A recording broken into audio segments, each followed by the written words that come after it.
দেশের মানুষকে যেন শান্তিতে দুমুঠো ভাত খাওয়ার তৌফিক আল্লাহ দেয়। আমি দোয়া করি আল্লাহ প্রত্যেকটা মানুষকে যেন হালাল ইনকাম করার তৌফিক দেয়।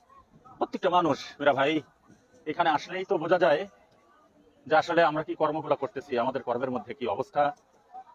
আমাদের কর্ম ইবাদত কবুলের শর্ত হচ্ছে হালাল কর্ম, হালাল ইনকাম।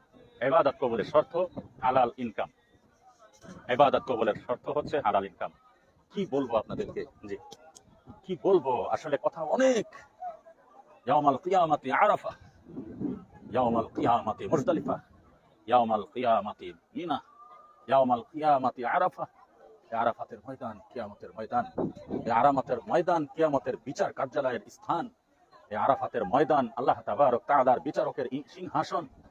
এই আরাফাতের ময়দান হচ্ছে নবী করিম সাল্লাল্লাহু আলাইহি ওয়াসাল্লামের সুপারিশ করার জায়গা। তো নবী আরাফাতের ময়দানে বিচার মাঠে আল্লাহ তাবারক তাআলাকে রিকোয়েস্ট করবেন, সুপারিশ করবেন, আল্লাহ আপনি আমার উম্মতকে মাফ করে দেন, আল্লাহ আপনি আমার উম্মতকে মাফ করে দেন, আল্লাহ আপনি আমার উম্মতকে মাফ করে দেন। তো মেরা ভাই, আমি এখন আপনাদেরকে পাহাড়ে নিয়ে যাব ইনশাআল্লাহ। পাহাড়ের উপরে আপনারা দেখতে পারবেন, ওই যে দেখা যায় একটা চোখা মাথা স্তম্ভ, ওটাই হচ্ছে সেই স্থান যেই স্থানে নবী করিম সাল্লাল্লাহু আলাইহি ওয়াসাল্লাম দাঁড়ায়া সাহাবায়ে কেরামদের উদ্দেশ্যে ভাষণ দিয়েছিলেন। অনেকেই লাইফে দোয়া চাচ্ছেন। মেরা ভাই, আমি দিল থেকে আপনাদের জন্য দোয়া করি। আমার হাজীদেরকে নিয়ে আমি দোয়া করব, হাজীদেরকে নিয়ে দোয়া করব, আল্লাহ যেন আপনাদেরকে এখানে আসার তৌফিক দান করে।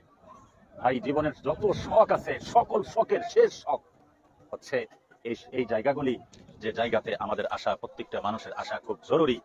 আমরা এখানে আসবো ইনশাআল্লাহ।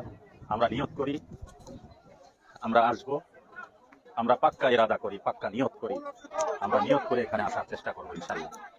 আমরা চেষ্টা